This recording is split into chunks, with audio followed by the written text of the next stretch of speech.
Kumusta? Ako si Ginoong Aris Rivo Rodriguez, ang inyong guro sa Filipino. Ngayon ay ating tatalakayin ang konsepto ng simbolo at pahiwatig. Marahil ay hindi nalingid sa inyong kaalaman na ang mga ito ay atin ang nagagamit sa ating pang-araw-araw na pamumuhay. Maaaring ang mga ito ay nakapaloob sa mga kalsada, sa mga gusali, mga pamahiin, sa ating pakikipagkomunikasyon at kahit sa mga akdang pampanitikan gaya ng tula, sanaysay at maikling kwento.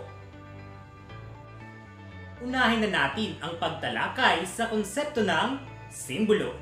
Ito ay tumutukoy sa mga sagisag o tanda ng isang bagay na kapag ginamit natin sa isang akdang pampanitikan ay nag-iiwan ng iba't ibang pagpapakahulugan. Ibig sabihin, ang isang bagay ay kumakatawan pa sa iba pang konsepto. At dahil nga tayong mga tao ay nagkakaroon ng iba't ibang interpretasyon, ang isang simbolo ay nagkakaroon ng higit sa isang pagpapakahulugan.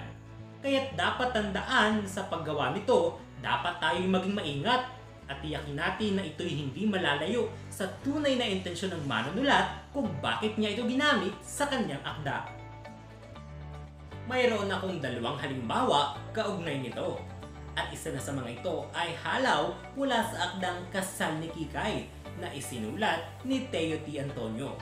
Nakasaad dito na, at sa kubong butas-butas ay naglalagos ang pangarap.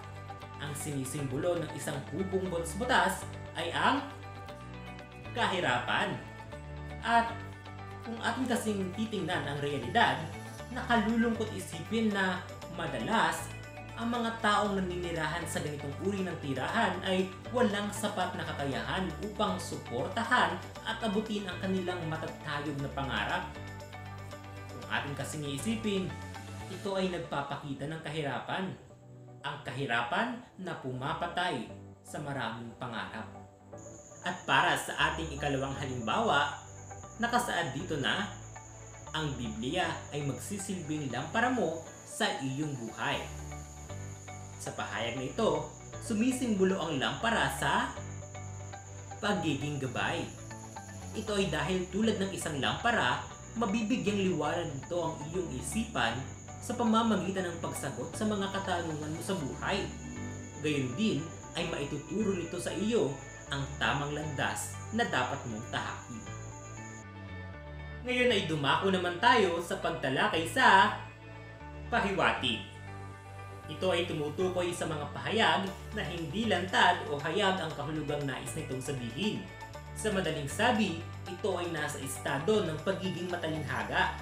Mahalagang tandaan na mayroon tayong mga pagtulong na palatandaan na makukuha o makikita mula sa akda na kung saan ay makatutulong ito sa atin upang higit nating maunawaan ang kahulugan na nais nitong sabihin. Mayroon din tayong dalawang halimbawa kaugnay ng pahiwatig. Isa na sa mga ito ay ang hayag mula sa akdang Timping Negro na isinulat ni Rogelio Sicat.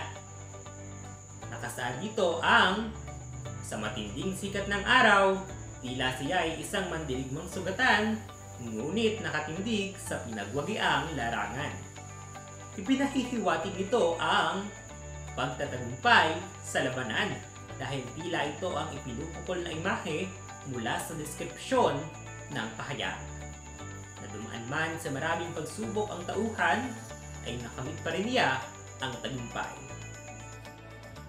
Para naman sa ikalawang halimbawa, nakasaad dito na, si Jedriel ay hindi pa pumunta sa amin nang hindi niya taglay ang ingay ng halakhak. Ito ay nagpapahiwatig na si Jedriel ay isang masiyahing tao dahil ang naging paglalarawan sa kanya ay isang taong palahalakhak.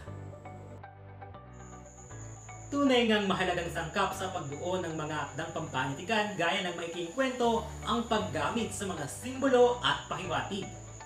Ngunit mahalagang tandaan na sa pagbibigay kahulugan sa mga ito, mahalagang taglayin natin ang talas ng imahinasyon at talas ng pag-unawa. Yan lamang muna para sa araling ito. Maraming salamat sa pakikinig.